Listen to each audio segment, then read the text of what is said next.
New grace டிவியின் சார்பாக உங்களை சந்திப்பதில் மிகவும் மகிழ்ச்சி கொள்கிறோம். இன்று வேதம் வாசித்தாயா வாசிக்கலாமா நிகழ்ச்சிக்கு உங்களை அன்புடன் வரவேற்கிறோம். இன்று வாசிக்கும்படியாக தெரிந்து கொள்ளப்பட்ட வேத பகுதி 1 கொரிந்தியர் 9ஆம் அதிகாரம் மற்றும் 10ஆம் அதிகாரம். 1 கொரிந்தியர் 9ஆம் அதிகாரம். நான் அப்போஸ்தலன் அல்லவா? நான் சுயாதீனன் அல்லவா? நம்முடைய கர்த்தராகிய இயேசு கிறிஸ்துவை நான் தரிசிக்கவில்லையா? கர்த்தருக்குள் நீங்கள் என் கிரியையாய் இருக்கிறீர்கள் அல்லவா? நான் மற்றவர்களுக்கு அப்போஸ்தலனாய் இராவிட்டாலும் உங்களுக்கல்லவோ அப்போஸ்தலனாய் இருக்கிறேன். கர்த்தருக்குள் நீங்கள் என் அப்போஸ்தல ஊழியத்திற்கு முத்திரையாய் இருக்கிறீர்களே. என்னை நியாயம் விசாரிக்கிறவர்களுக்கு நான் சொல்லுகிற மாறுதரமாவது புசிக்கவும் குடிக்கவும் எங்களுக்கு அதிகாரம் இல்லையா? மற்ற அப்போஸ்தலரும் கர்த்தருடைய சகோதரரும் கேபாவும் செய்கிறது போல மனைவியாகிய ஒரு சகோதரியை கூட்டிக் கொண்டு திரிய எங்களுக்கும் அதிகாரம் இல்லையா? அல்லது கைத்தொழில் செய்யாதிருக்கிறதற்கு எனக்கும் பர்னபாவுக்கும் மாத்திரம் தானா அதிகாரம் இல்லை? எவன் தன் சொந்த பணத்தை செலவழித்து தண்டிலே சேவகம் பண்ணுவான்? எவன் திராட்சை தோட்டத்தை உண்டாக்கி அதன் கனியில் புசியாதிருப்பான்? எவன் மந்தியை மேய்த்து அதன் பாலை சாப்பிடாதிருப்பான்? இவைகளை மனுஷர் வழக்கத்தின்படி சொல்லுகிறேனே, நியாயப்பிரமாணமும் இவைகளை சொல்லுகிறதில்லையா?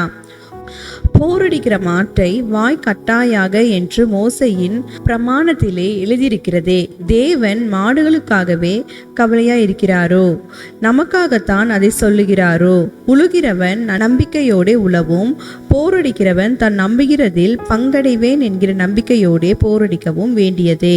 ஆகையால் அது நமக்காகவே எழுதியிருக்கிறது. நாங்கள் உங்களுக்கு ஞான நன்மைகளை விதைத்திருக்க உங்கள் சரீர நன்மைகளை அறுத்தால் அது பெரிய காரியமா?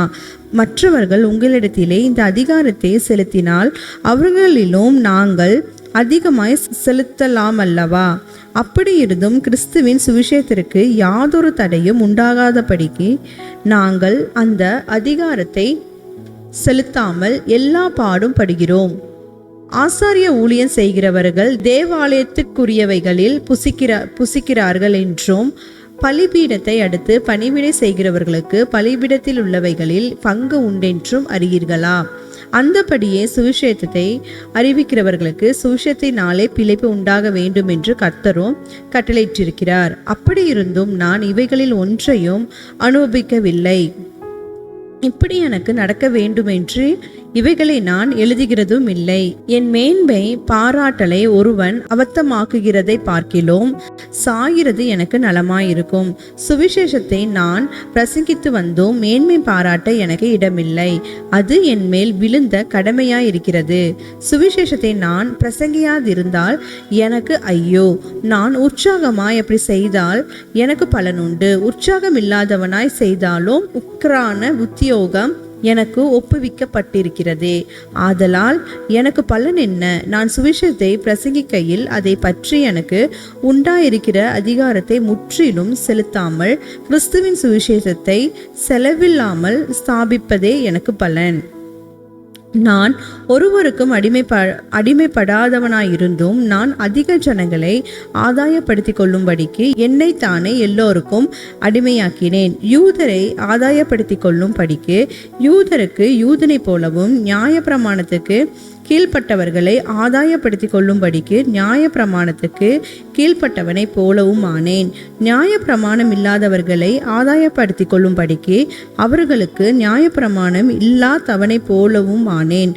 அப்படி இருந்தும் நான் தேவனுக்கு முன்பாக நியாய பிரமாணம் இல்லாதவனாயிராமல் கிறிஸ்துவின் பிரமாணத்துக்குள்ளானவனாயிருக்கிறேன். பலவீனரை ஆதாயப்படுத்தி கொள்ளும்படிக்கு பலவீனருக்கு பலவீனனை போலானேன். எப்படியாகிலும் சிலரை ரட்சிக்கும்படிக்கு நான் எல்லாருக்கும் எல்லாமானேன். சுவிசேஷத்தினால் நான் உடன் பங்காளியாகும்படிக்கு அதிநிமித்தமே இப்படி செய்கிறேன்.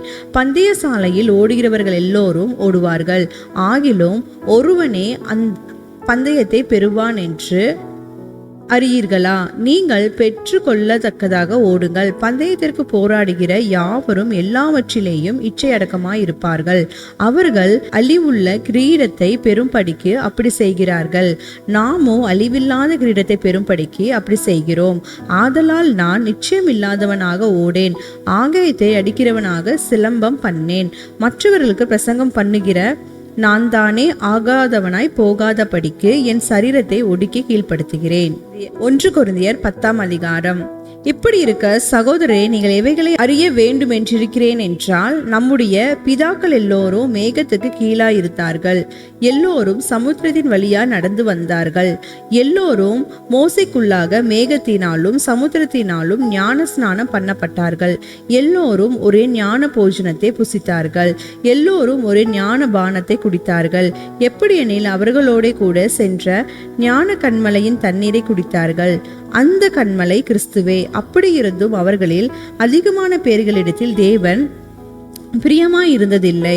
ஆதலால் வனாந்தரத்திலே அவர்கள் அழிக்கப்பட்டார்கள். அவர்கள் இச்சித்தது போல நாமும் பொல்லாங்கானவைகளை இச்சியாதபடிக்கு இவைகள் நமக்கு திருஷ்டாந்தங்களாய் இருக்கிறது. ஜனங்கள் புசிக்கவும் குடிக்கவும் உட்கார்ந்து விளையாட எழுதியிருந்தார்கள் என்று எழுதியிருக்கிறபடி அவர்களில் சிலர் விக்கிரக ஆராதனைக்காரர் ஆனது போல நீங்களும் ஆகாதிருங்கள். அவர்களில் சிலர் வேசித்தனம் பண்ணி ஒரே நாளில் 23,000 பேர் விழுந்து போனார்கள். அதுபோல் நாமும் வேசித்தனம் பண்ணாதிருப்போமாக. அவர்களில் சிலர் கிறிஸ்துவை பரீட்சை பார்த்து பாம்புகளால் அழிக்கப்பட்டார்கள். அதுபோல நாமும் கிறிஸ்துவை பரீட்சை பாராதிருப்போமாக. அவர்களில் சிலர் முறுமுறுத்து சங்காரக்காரனாலே அழிக்கப்பட்டார்கள். அதுபோல நீங்களும் முறுமுறுக்காதிருங்கள். இவைகளெல்லாம் சிஷ்டாந்தங்களாக அவர்களுக்கு சம்பவித்தது. உலகத்தின் முடிவு காலத்திலுள்ள நமக்கு எச்சரிப்புண்டாகும்படிக்கு எழுதப்பட்டும் இருக்கிறது. இப்படி இருக்க தன்னை நிற்கிறவன் என்று எண்ணுகிறவன் விழாதபடிக்கு எச்சரிக்கையாய் இருக்க கடவன். மனுஷருக்கு நேரிட சோதனையே அல்லாமல் வேறே சோதனை உங்களுக்கு நேரிடவில்லை. தேவன் உண்மையுள்ளவராய் இருக்கிறார். உங்கள் திராணிக்கு மேலாக நீங்கள் சோதிக்கப்படுகிறதற்கு அவர்கள் இடம் கொடாமல் சோதனையை தாங்கத்தக்கதாக சோதனையோடே கூட அதற்கு தப்பிக்கொள்ளும்படியான போக்கையும் உண்டாக்குவார். ஆகையால் எனக்கு பிரியமானவர்களே, விக்கிரக ஆராதனைக்கு விலக்கி ஓடுங்கள். உங்களை புத்திமான்கள் என்று எண்ணி பேசுகிறேன். நான் சொல்கிறது நீங்களே தானித்து பாருங்கள்.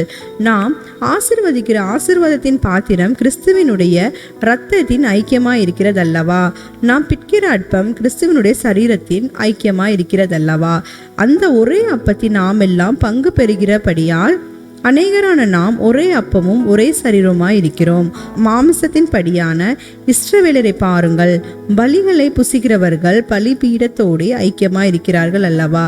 இப்படி இருக்க விக்கிரகம் ஒரு பொருள் என்றும் விக்கிரகத்துக்கு படைக்கப்பட்டது ஒரு பொருள் என்றும் நான் சொல்லுகிறேனோ?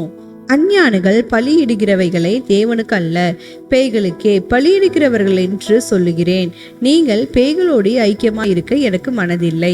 நீங்கள் கர்த்தருடைய பாத்திரத்திலும் பேய்களுடைய பாத்திரத்திலும் பானம் பண்ணக்கூடாதே.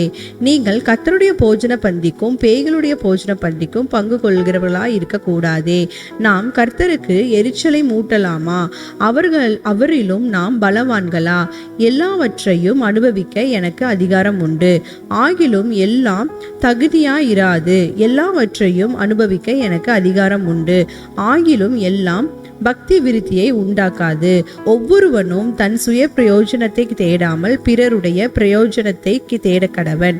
கடையில விற்கப்படுகிற எதையும் வாங்கி புசியுங்கள். மனசாட்சி நிமித்தம் நீங்கள் ஒன்றையும் விசாரிக்க வேண்டியதில்லை. பூமியும் அதன் நிறைவும் கர்த்தருடையது. அன்றியும் அவ்விசுவாசிகளில் ஒருவன் உங்களை விருந்துக்கு அழைக்கும் போது போக உங்களுக்கு மனதிருந்தால் மனசாட்சி நிமித்தம் ஒன்றையும் விசாரியாமல் உங்கள் முன் வைக்கப்படுகிற எதையும் புசியுங்கள். ஆயினும் இது விக்கிரகங்களுக்கு படைக்கப்பட்டதென்று ஒருவன் உங்களுக்கு சொன்னால் அப்படி அறிவித்தவன் நிமித்தம் மனசாட்சியின் நிமித்தமும் புசியாதிருங்கள். பூமியும் அதன் நிறைவும் கர்த்தருடையது. உன்னுடைய மனசாட்சி குறித்து நான் இப்படி சொல்லாமல் மற்றவனுடைய மனசாட்சியை குறித்தே சொல்லுகிறேன். என் சுயாதீனம் மற்றவனுடைய மனசாட்சியினாலே குற்றமாய் எண்ணப்பட வேண்டுவதென்ன? மேலும் நான் அதை ஸ்தோத்திரிப்புடனே அனுபவித்தால் ஸ்தோத்திரத்து அனுபவிக்கிற பொருட்களை குறித்து நான் தூஷிக்கப்படுவானேன். ஆகையால் நீங்கள் புசித்தாலும் குடித்தாலும் எதை செய்தாலும் எல்லாவற்றையும் தேவனுடைய மகிமைக்கென்று செய்யுங்கள். நான் என் சுய பிரயோஜனத்தை தேடாமல் அநேகருடைய பிரயோஜனத்தை தேடி அவர்கள் ரட்சிக்கப்படும்படிக்கு எவ்விதத்திலும் எல்லோருக்கும் பிரியமாய் நடக்கிறது போல நீங்களும் யூதருக்கும் கிரேக்கருக்கும் தேவனுடைய சபைக்கும் இடரலற்றவர்களாய் இருங்கள் என்றார் என்பதே. கர்த்தர் உங்களை ஆசீர்வதிப்பாராக. ஆமீன்.